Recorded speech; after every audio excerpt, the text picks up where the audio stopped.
الحمد لله رب العالمين والصلاة والسلام على سيد المرسلين محمد وعلى آله وأصحابه أجمعين. أما بعد فأعوذ بالله من الشيطان الرجيم. بسم الله الرحمن الرحيم.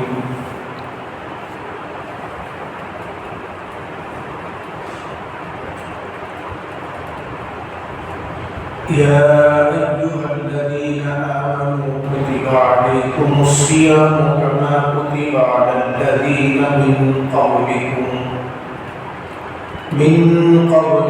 لعلكم تتقون. صدق الله العظيم. قال رسول الله صلى الله عليه وسلم: لا ترد الدعاء عن الصائم حتى يفطر، أو كما قال عليه الصلاة والسلام. بزرگان محترم عزیز دوستو،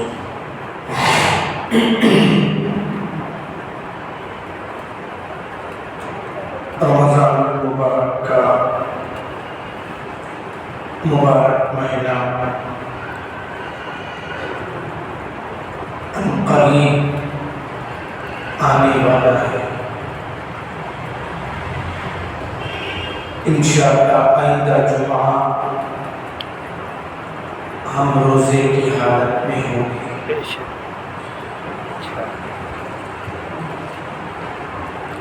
رمضان کا مہینہ کتنا عظیم الشان ہے، اس کا اندازہ ہم اس حدیث سے لگا سکتے ہیں کہ حضور اکرم صلی اللہ علیہ وسلم نے رمضان المبارک کے شروع ہونے سے ایک دن پہلے، یعنی شعبان کی آخری تاریخ کو رمضان کے متعلق ایک زبردست جذبہ انگیز خطاب فرمایا.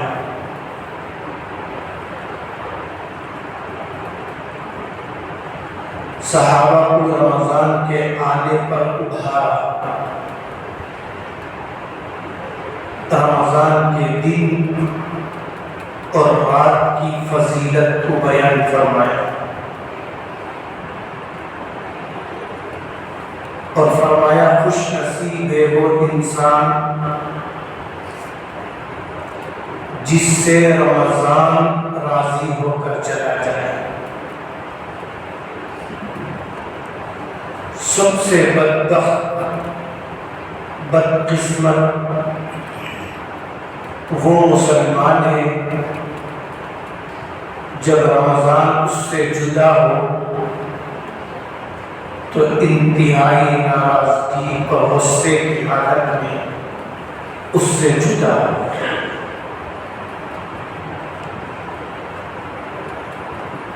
رمضان کی قدر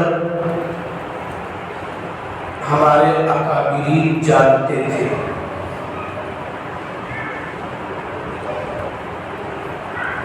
آپ صلی اللہ علیہ وسلم کے صحابہ کو رمضان کی صحیح قدر نصیب تھی.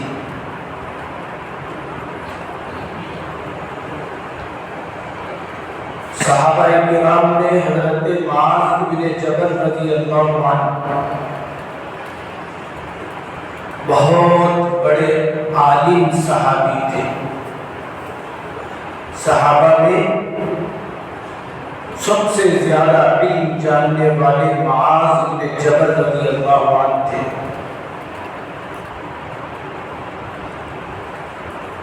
وہ موت کے وقت دعا کرنے لگے،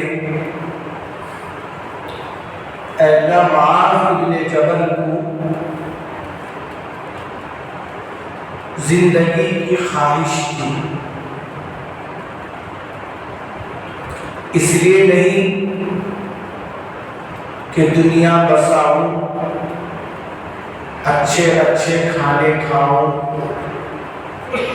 مال و دولت جمع کروں، میں اس لیے دنیا میں زندگی کی تمنا کرتا تھا تیرے بارگاہ میں خوب سجدہ کروں، تیرے کلام کی خوب تلاوت کروں، سخت گرمی کے دنوں میں روزے رکھو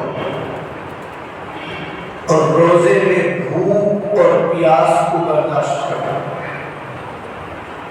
اس لیے مجھے زندگی کی تمنا تھی،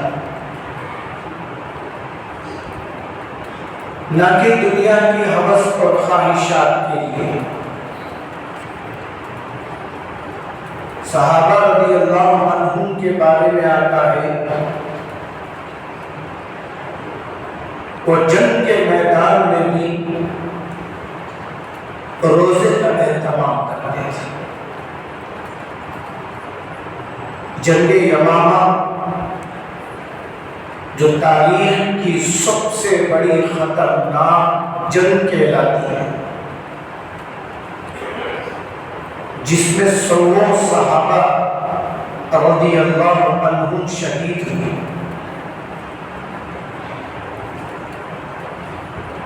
سووں حفاظ و قرآن شہید ہوئے۔ یہ جنگ مسیلمہ ابن کذاب کے خلاف لڑی گئی، جس نے حضور اکرم صلی اللہ علیہ وسلم کے زمانے ہی میں اپنے نبی ہونے کا دعویٰ کیا۔ صحابہ کی غیرت جاگ اٹھی، صحابہ برداشت نہ کیے، مسیلمہ کذاب کے خلاف جنگ کے لیے تیار ہو گئے۔ ایک بڑا طویل واقعہ ہے، مجھے اس وقت اس واقعے کو سنانا مقصود نہیں، بلکہ اس میں ایک سبق کو بتانا مقصود ہے، اس کے ایک حصے کو بتانا مقصود ہے۔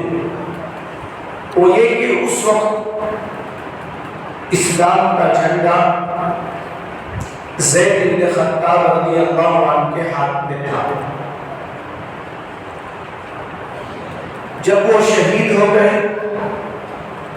تو حضرت سالم رضی اللہ عنہ نے وہ جھنڈا اپنے ہاتھ میں لیا۔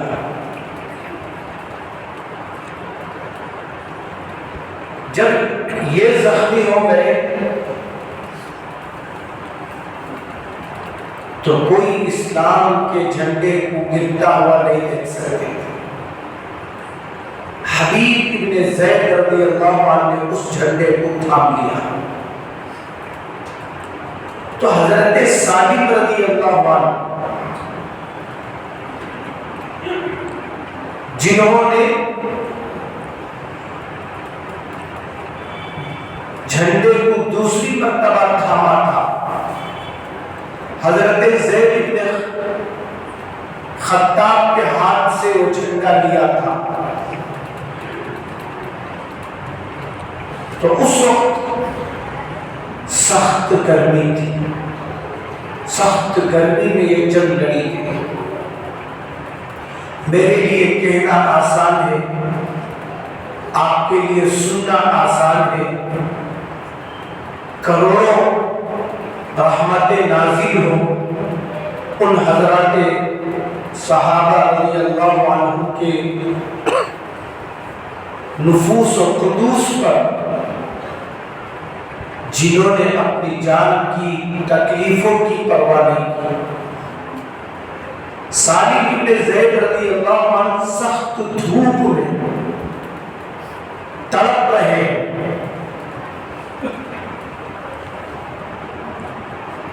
صحابی رضی اللہ عنہ تمام صحابہ رضی اللہ عنہ کو پانی پلا رہے تھے. حضرت سالم کو دیکھا سخت گرمی میں جسم لہو لہان ہے, خون بہ رہا ہے, تو انہوں نے سالم رضی اللہ عنہ کے سامنے پانی پیش کیا. تو سالم رضی اللہ عنہ نے فرمایا بھائی جو صحابہ زخمی ہے ان کو پانی پلانا.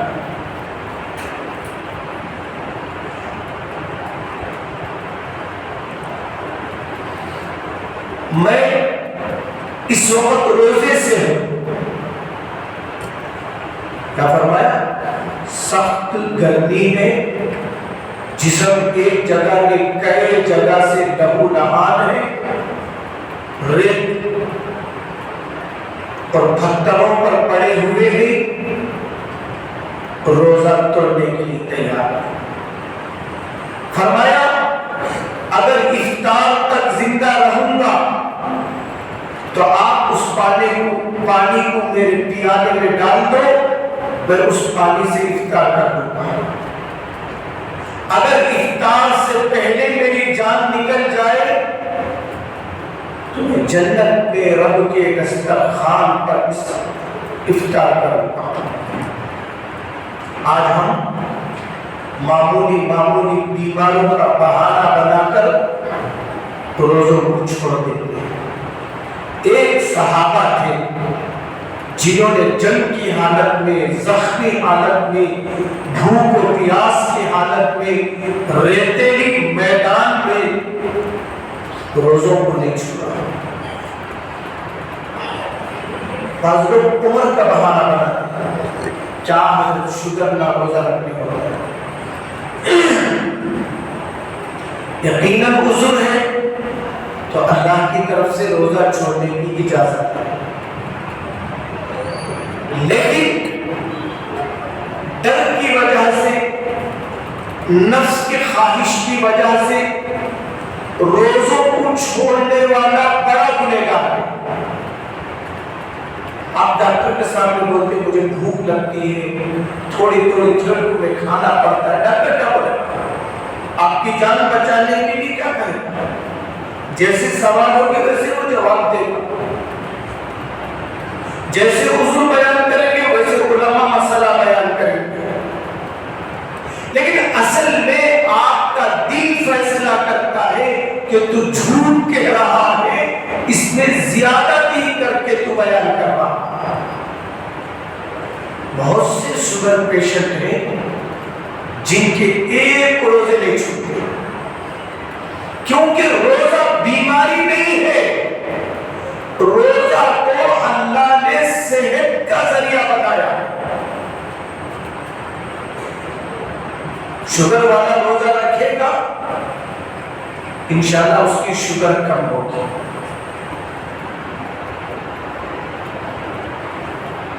اور جب مہینہ پر روزہ رکھے گا تو بڑے بڑے اثر آموز دواؤں پہ کمی آ جائے گی. اگر وہ انسولین لیتا ہے تو ماترے پر آ جائے گا. اس لیے کہ اللہ کے نبی صلی اللہ علیہ وسلم نے فرمایا سومو تصیحو, روزہ رکھو صحت پاؤ گے. میں اور آپ جھوٹے ہو سکتے ہیں, سائنس کا ریسرچ جھوٹا ہو سکتا ہے, لیکن آقا کا فرمان جھوٹا نہیں ہو سکتا ہے. آپ نے فرمایا روزہ تو صحت ہے. آپ کسی بڑی بیماری میں مبتلا ہو جائے, آپ کے عوارضات بڑھ جائے, تو ڈاکٹر ہدایت کرتا ہے کہ تمام چیزیں کھانا پینا بند کر دو, 24 گھنٹے ایک قطرہ ڈراپ بھی ان کو لا دو. اس وقت ہم کیسے برداشت کریں؟ بتاؤ, یہاں تو 13-14 گھنٹے کا روزہ ہے, لیکن ڈاکٹر کیا بولتا 24 گھنٹے ان کو ایک قطرہ پانی بھی نہیں دینا، ان کو ایسی روم میں بند کر دیا جاتا، کسی کو جانے کی اجازت نہیں، دیکھنے کی اجازت نہیں۔ وہ پیاس کے لیے تڑپتا ہے، لیکن ڈاکٹر کہتا ہے ان کا علاج یہ ہے اتنے دیر تک ایک قطرہ پانی بھی ان کو نہ دیا جائے۔ اگر آقا کا فرمان جھوٹا ہوتا تو سائنس کی بات نہ کہتی۔ روزہ کیا ہے؟ صحت ہے۔ ہمارے اکابرین اتنی بڑی عمر میں روزہ رکھتے تھے کہ ہم کو یقین نہیں آتا۔ حضرت مولانا مفتی رشید احمد گنگوہی رحمۃ اللہ علیہ کے بارے میں آتا، آپ کی عمر 75 یعنی 75 ایئرز آپ کی تھی جب رمضان کا مبارک مہینہ آیا۔ آپ برابر روزہ رکھتے ہیں، صرف روزہ رکھ کر ہماری طرح سوتے نہیں تھے، بلکہ روزہ رکھ کر خوب عبادت کرتے تھے، اپنے مریدین کو کہہ دیتے تھے اب جو بھی مسئلہ ہے بات چیت ہے وہ رمضان کے بعد کریں گے، رمضان تو اللہ کی عبادت کا میدان ہے۔ 75 سال کی عمر ہے، روزہ رکھتے ہیں، تہجد کی 8 رکعت میں حضرت 2 پارے تلاوت کرتے ہیں۔ کہاں؟ تہجد کی 8 رکعت میں 2 پارے کی تلاوت ہو جاتی ہے۔ مغرب کے بعد 6 رکعت اوابین، 20 رکعت تک پڑھنے کی گنجائش ہے اوابین۔ اب حضرت 20 رکعت میں 2 پارے مغرب کے بعد پڑھتے تھے، پھر نماز تراویح میں حافظ صاحب کے پیچھے 20 رکعت کھڑے ہو کر پڑھتے تھے۔ عمر کیا ہے؟ 75 سال ہے۔ ایک آدمی نے حضرت کو دیکھا رمضان میں، آپ تراویح کی نماز برابر کھڑے ہو کر پڑھ رہے ہیں،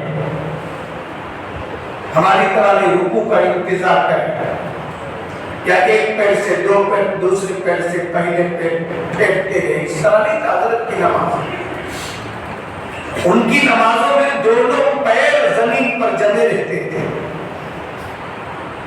اگر ایک پیر بھی اٹھے گا اس کا قیام پورا نہیں ہوگا، قیام کے اندر نقص اور کمی آ جائے گی۔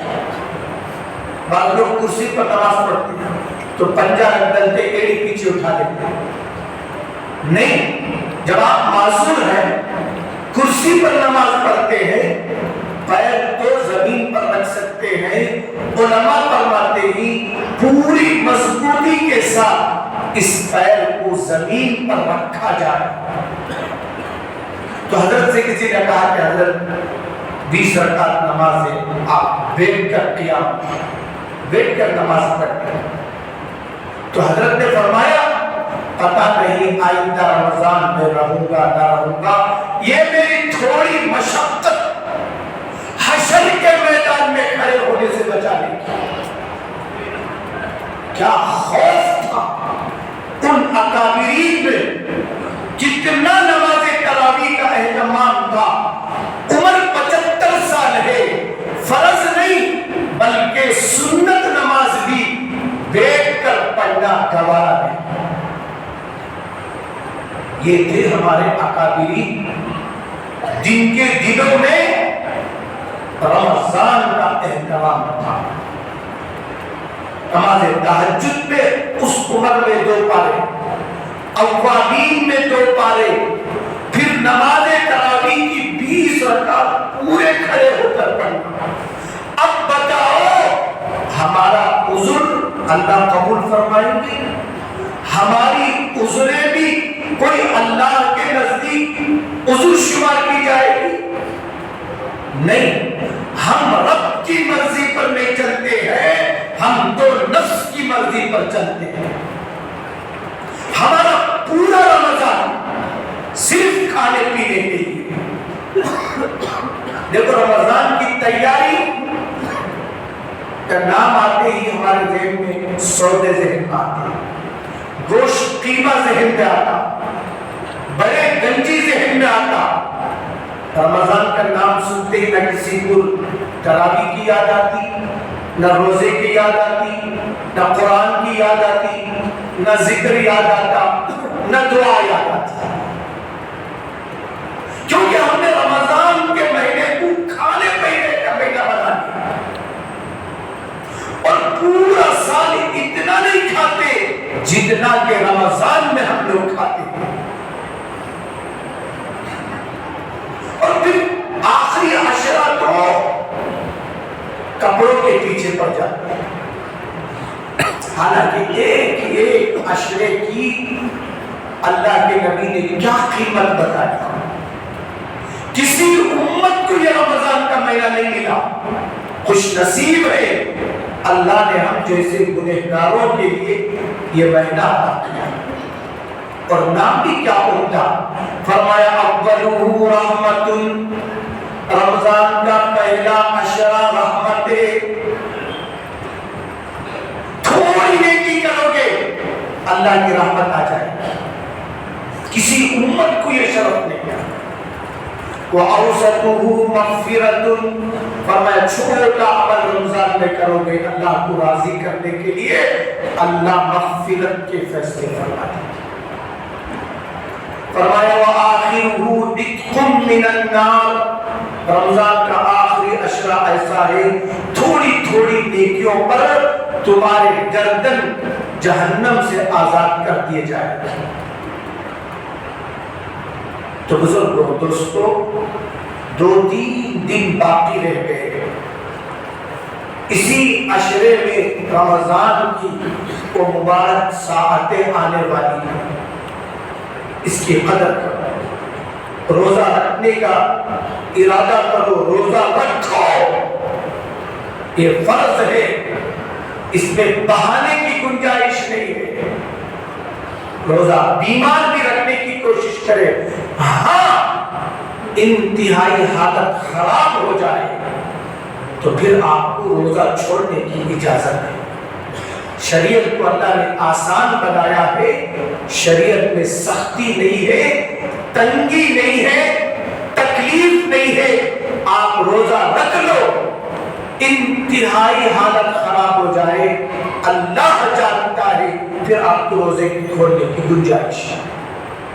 اور سحری کرو، بعض لوگ شان سے بولتے حضرت سحری میں سے روزہ رکھتے ہیں، گناہ کی بات ہے۔ ایک حدیث بول کر ختم کریں، اللہ کے نبی صلی اللہ علیہ وسلم نے فرمایا تسحروا، تم سحری کرو، فَإِنَّ فِي السُّحُورِ بَرَكَةً، اس لیے کہ سحری کے کھانے میں برکت ہوتی ہے۔ سحری کا کھانا کسی کھانے کو برکت والا نہیں کہا گیا، سحری کے کھانے کو کھا گیا برکت والا کھانا۔ بدلوں کا رات میں کھانا رات میں کھایا کرتا سحری کرتا نہیں، سحری کی سنت سے، سحری کی برکت سے محروم ہو جاتے ہیں۔ سحری سنت ہے، نبی کریم صلی اللہ علیہ وسلم نے سحری کی ترغیب دی، چاہے ایک لقمہ ہی سے، ایک گھونٹ پانی ہی سے۔ آج تو علماء کہتے ہیں کمزوریوں کا زمانہ ہے، بیماریوں کا زمانہ ہے، لہذا تم کچھ کھا کر سحری روزہ رکھو تاکہ تمہارے ذہن میں، دل میں یہ بات آئے میں نے سحری کر کے روزہ رکھا۔ بس شروع سے تمہارے ذہن میں سحری کرنا نہیں تھا، لوگ فون کر کو پوچھتے کیا سحری کرنا روزہ رکھ سکتے کیا؟ یہ نہیں، کبھی غفلت ہو گئی، آنکھ لگ گئی، الگ بات ہے، لیکن سحری کرانے پر کو روزہ بھی نہیں چھوڑ سکتے۔ روزہ فرض ہے، روزہ فرض ہے۔ تو بہرحال سحری کا کھانا کیا ہوتا ہے؟ برکت والا کھانا ہوتا ہے۔ تم بھی سحری کرے، گھر والوں کو بھی سحری کی ترغیب دے، بچوں کو بھی سحری کرائے. سحری کا کھانا برکت ہے. جب اللہ کے نبی کسی کھانے کو برکت کہہ دے کہ اس میں کیا کیا برکتیں ہوگی ہم نہیں جانتے. اللہ عز و جل سے دعا ہے اس رمضان کو اللہ ہمیں قیمتی بنانے کی توفیق عطا فرمائے.